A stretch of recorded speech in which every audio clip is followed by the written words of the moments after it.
এই যে আপনারা অনেকেই বলে থাকেন যে মানুষ মৃত্যুর পরে কিসের জন্য খেজুরের ডাল মাটির মধ্যে গেড়ে দেওয়া হয়।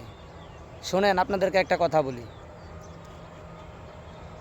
একটা মানুষের একটা সাহাবীর ইন্তেকাল হয়েছিল, তখন মাটি দেওয়ার পরে প্রিয় নবীজি বলছিলেন যে তোমরা কোনো জায়গা থেকে 2টা খেজুরের ডাল ভেঙে নিয়ে আসো। তখন সাহাবীরা বলছেন, ইয়া রাসূলুল্লাহ, খেজুরের ডাল দিয়ে কি হবে? তখন প্রিয় নবীজি বলছিলেন, সাহাবীরা, যদি এই খেজুরের ডাল মাটির মধ্যে ভেঙে গেড়ে দেওয়া হয়, এই খেজুরের ডালটা যতক্ষণ পর্যন্ত জিন্দা থাকবে, কাঁচা থাকবে, ততক্ষণ পর্যন্ত এই খেজুরের ডালে আল্লাহ আল্লাহ জিকির করতে থাকে।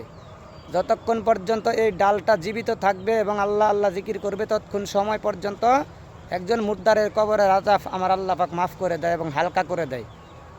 আশা করি ভিডিওটি ভালো লাগলে লাইক কমেন্ট শেয়ার করতে ভুলবেন না।